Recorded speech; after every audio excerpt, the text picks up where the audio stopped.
बना दिया। दिल में हमारे आग बंदूकिया में हमारा गोली, दिल में हमारे आग बंदूकिया में हमारा गोली, और हम खेला तो खून की होली हराम खोर। अरे समो चौधरी सा का संभोना, अरे समो आज के बाद इस सोच रहा कि जमाना करवट बदल देगा, हम तुम्हार मौत बन के आवते है। जमुना भी तोरे हवेलिया पे पहुंचे, तोरे हवेलिया के गए के घी घुघवाई के न फेंक दिन तो मोरे माई के दुधवा हराम हुए। सरल तो कैसी मौत मारो, ऐसी मौत मारो लोग तुहार लाश की है कहे, तुहार लाश है कौन चली हुई तंदूर की रोटी या कर। आप सब मुझे देखकर हैरत में पड़ गए कि आखिर ये शख्स, ये इंसान है कौन। मैं कोई गैर नहीं साथी, मुझे पहचानो बाबू, कभी आपके यहाँ मैं मजदूरी किया करता था और आप सब मुझे मजदूरी दिया करते थे। मैं वही गरीब वही मजदूर मनोज कुमार हूँ। चंद रुपयों के लिए मेरे आंखों के सामने मेरी बीवी को उसने गोली मार दिया, खून का इल्जाम मुझ पर लगाया गया, हाथों में हथकड़ी पिन्हाकर जेल भेज दिया गया। यहाँ तक कि 7 साल की हमारी सजा हो गई। 7 साल की सजा काटने के बाद जब अपने गांव शिवपुर आया अपनी बहन गीता से मिलने के लिए, तो गांव वालों ने सारी बात को बताया कि भाई मनोज, जिस दिन तुम्हारे हाथ में हथकड़ी लगाई गई, तुम्हें जेल भेजा गया, उसी दिन वो चौधरी शाह का शंभूनाथ अपने गांव में आया और तुम्हारी बहन को इतना मारा और ये धमकी दिया कि आज के बाद अपनी मनहूस शक्ल इस गांव में मत दिखाना। और गांव वालों को ये धमकी दिया जो भी मनोज की बहन को शरण देने की कोशिश करेगा, पनाह देने की कोशिश करेगा, उसे बीच चौराहे पर खड़ा करके गोली मार दूंगा। जब इतनी बात को सुना तो मेरा खून खौल गया, मछली की तरह मैं तड़प उठा, बर्दाश्त नहीं कर सका, पहुंच गया चंबल घाटी और एक अच्छा सा सरदार चुना। सरदार जी से सारी कहानी को बताया। सरदार जी ने थमा दिया बंदूक का बाना और बन गया डाकू माधव।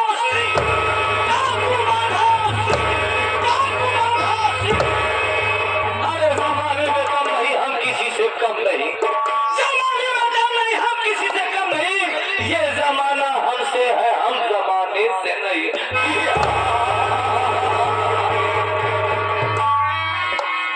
कसम खाया कि जब तक उस दरिंदे को दुनिया से मिटा नहीं दूंगा तब तक मैं चैन से बैठूंगा नहीं।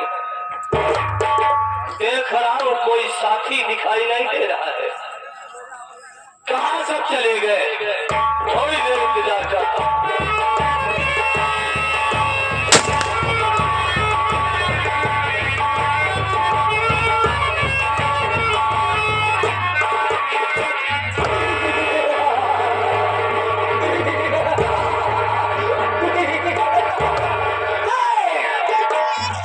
पैदा करने वाले थे,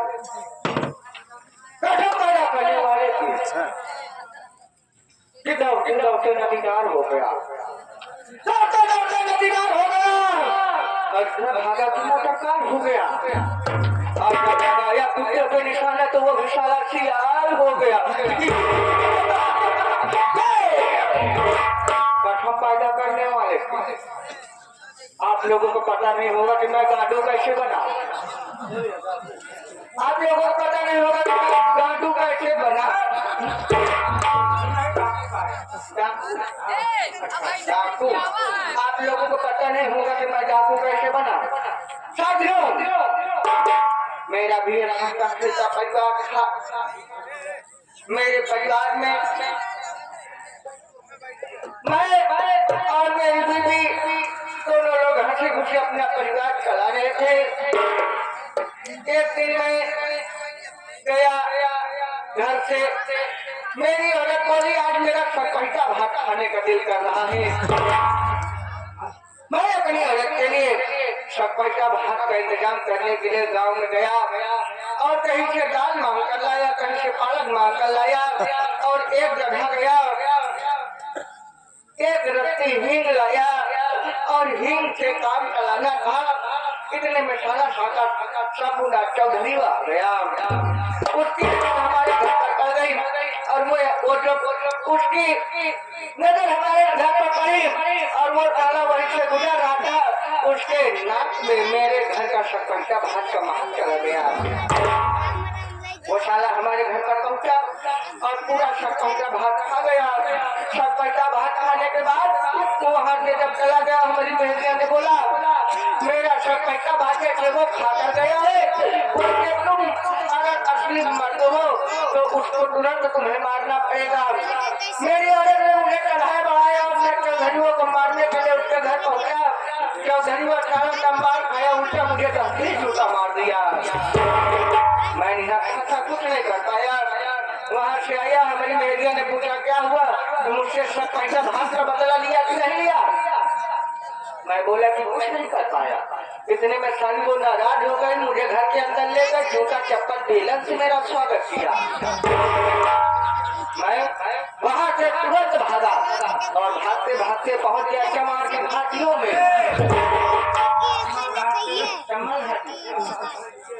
वहाँ जब चम्बल घाटी में पहुंचा तो वहाँ मेरी मुलाकात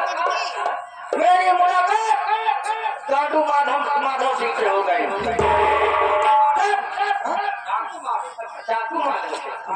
साधु माधव सिंह से हो गई।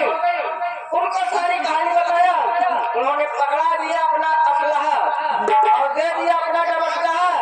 उसी दिन से मेरा नाम खरपोटी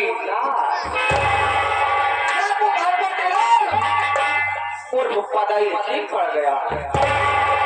मैं किसी से नहीं जानता, न तलवार की धार से न गोलियों की बौछार से, बनना चाहता तो सिर्फ मेरा मुस्कुराहट से।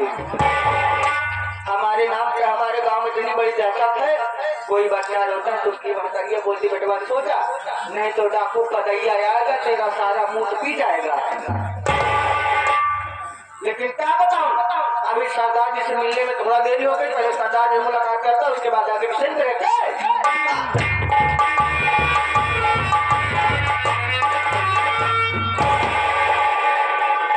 सरदार जी जय माँ बियानी, जय माँ भवानी। हाँ जय माँ भगवानी। सबको मारता हूँ नाल की तरफ से। खराब हो जाएगा। सिर्फ एक गलती, एक गुस्ताखी माफ हो सकती है। आइंदा दोबारा गलती नहीं करेगा। नहीं अब गलती न कर, याद रखना।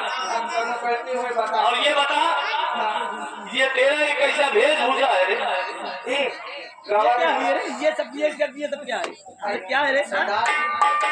ये मेरा वेशभूषा। मैं गया था, हमारे गांव में रामलीला हो रहा था, पीछे से रामलीला वाला बक्सा पेड़ा लेकर गायब हो गया। उसी देर से मैं इस देश में चलता हूँ। और तेरा असलहा? मेरा असलहा मैं चोरी। ये कौन सा असलहा है? ये विदेशी है। ये विदेशी नहीं, ये खादिर मास्टर वाला असलहा है।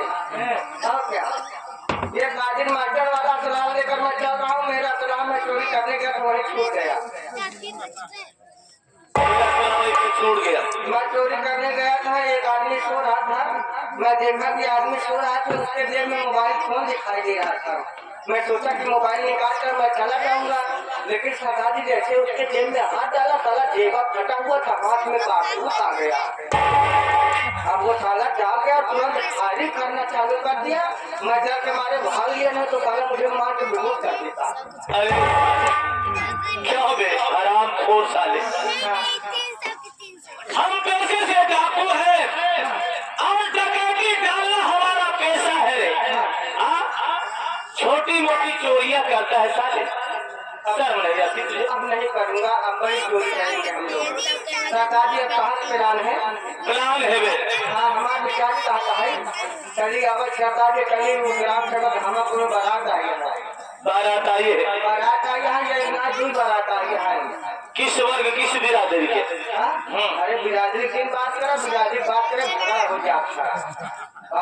सरदार जी आवाज चली वही बारात आई है, दूर बारात आई है, पूरा बाराती नौटंकी मिली है। इधर घर तक तो देखा दूल्हा वाला बक्सा पेलक ले जाए। पगड़िया,